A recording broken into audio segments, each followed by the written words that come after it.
السلام علیکم ورحمۃ اللہ وبرکاتہ۔ اس وقت ہم لوک نات اسٹوڈیو میں ہیں اور آج ہمارے ساتھ جو شخصیت آپ دیکھ رہے ہیں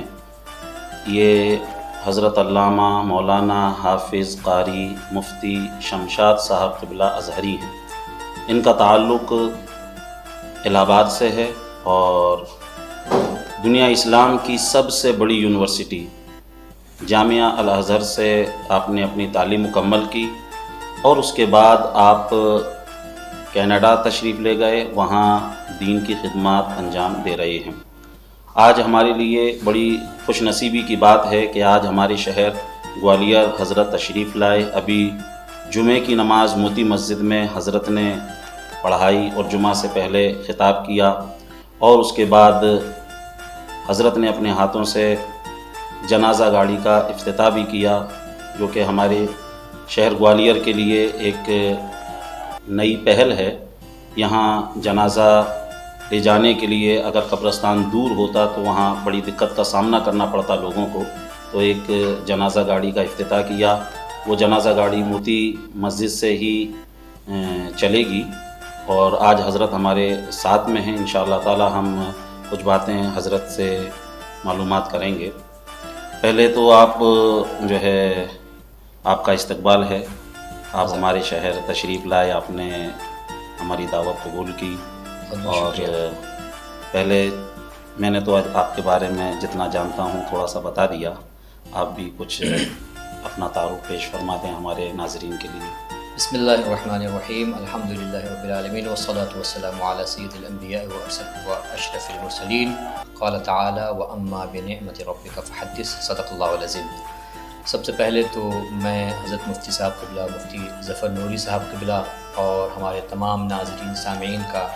میں شکریہ ادا کروں گا کہ انہوں نے یہ مجھے موقع میسر کیا کہ میں اپنی کچھ باتیں آپ تک رکھ سکوں۔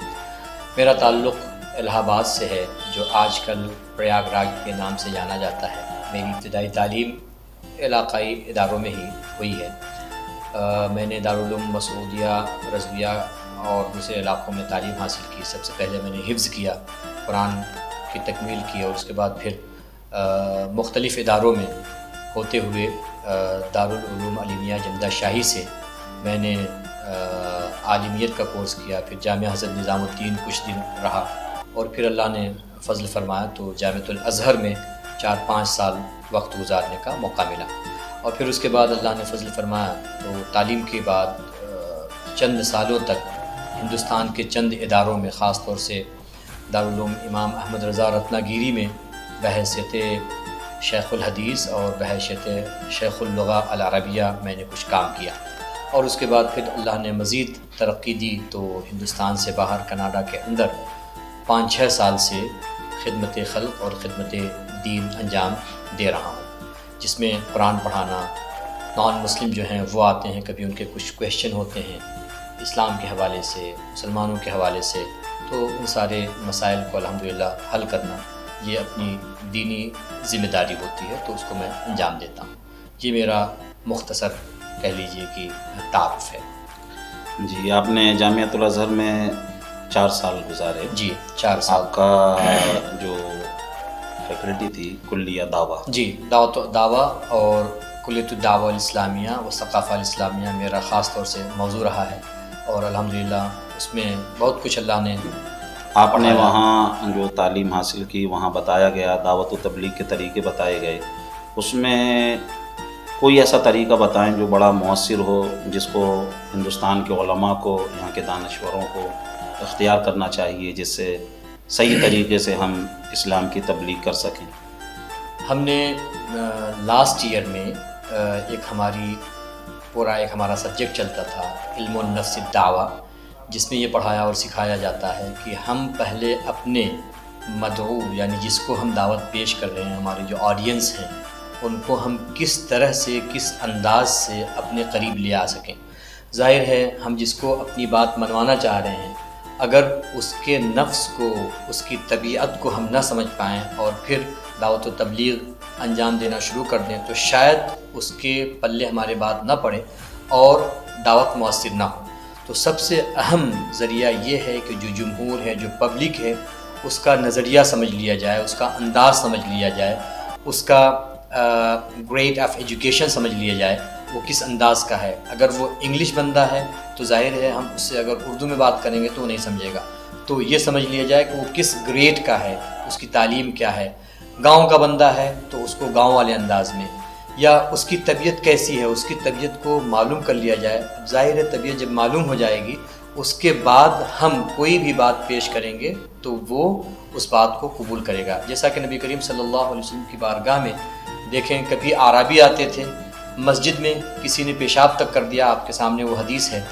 مسجد میں پیشاب کر دیا تو آقا صلی اللہ علیہ وسلم نے ان کو جھڑکا نہیں، مارا نہیں، بلکہ قریب بلایا اور ان کو سمجھایا، جبکہ صحابہ کرام بالکل مارنے کے در پہ تھے، سمجھایا، اور پھر بعد میں اس کا نتیجہ یہ نکلا کہ انہی کی نسل سے بہت بڑے بڑے صحابہ کرام اور بہت بڑے علماء اور بہت بڑے صلحاء پیدا ہوئے۔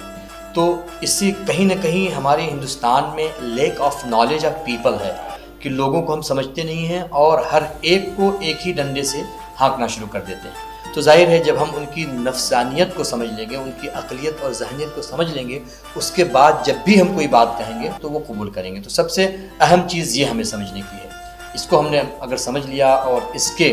بیس پر ہم نے عمل کرنا شروع کیا تو انشاءاللہ کام بہتر ہوگا۔ آج شعبان المعظم کی 14 تاریخ ہے اور آج کی جو رات ہے وہ شب برات ہے، تو شب برات کے حوالے سے امت اسلامیہ کو کیا کرنا چاہیے، کیا نہیں کرنا چاہیے، اور اس میں جو عبادات ہیں وہ کس طریقے سے کرنا چاہیے، اس پر تھوڑی سی آپ روشنی ڈالیں اور جی ہمارے اس کے تعلق سے حضرت مفتی صاحب قبلہ میں یہ عرض کروں کہ اللہ رب العزت غفور الرحیم ہے، اس کا فرمان ہے لا تقنطوا من رحمت اللہ، اللہ کی رحمت سے نا امید نہ ہو۔ عام حالات میں انسان اپنے شغل میں، کام میں، ورک میں مشغول ہوتا ہے، کوئی ایسا ہوتا ہے کہ نماز پڑھ لیا نہیں پڑھ پایا، حالانکہ نماز تو فرض ہے، بعض مخصوص حالات کو چھوڑ کر نماز ہر حال میں فرض ہے۔ تو کہیں نہ کہیں انسان غلطیاں کر بیٹھتا ہے، لغزشیں کر بیٹھتا ہے، ناکردنی کر بیٹھتا ہے، اور اللہ جب کریم ہے، رؤوف الرحیم ہے، وہ چاہتا ہے کہ اس کے بندے بخشے جائیں۔ دیکھیں قرآن مقدس میں رب تبارک و تعالیٰ نے 5ویں پارے کے آخری پیج کی آخری آیت میں ارشاد فرمایا ما یفعل اللہ بعذابکم، اللہ تبارک و تعالیٰ تمہیں عذاب دے کر کیا کرے گا؟ اللہ یہ نہیں چاہتا ہے کہ تمہیں عذاب دے، تو ظاہر ہے وہ چاہتا ہے کہ اس کے بندے بخشے جائیں۔ اور ایک مقام پر ارشاد فرماتا ہے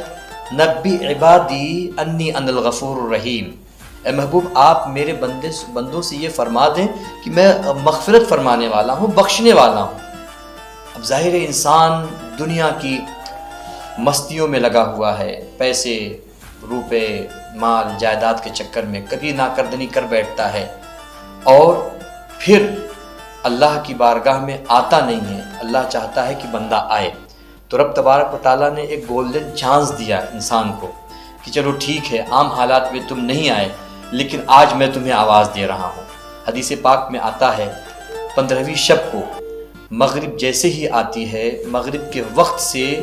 فجر کے وقت تک اللہ رب العزت کی رحمت آواز دے رہی ہوتی ہے کوئی مجھ سے مغفرت مانگنے والا، چاہنے والا کہ میں اس کی بخشش کر دوں؟ اور آگے ارشاد فرمایا ہے کوئی رزق مانگنے والا کہ میں اس کو رزق دوں؟ ہے کوئی عافیت مانگنے والا کہ میں اس کو ہر طرح کی بلاؤں مصیبتوں سے عافیت دے دوں؟ ہے کوئی یہ چاہنے والا، ہے کوئی وہ چاہنے والا؟ اللہ کی رحمت پوری رات آواز دے رہی ہوتی ہے۔ اب اگر انسان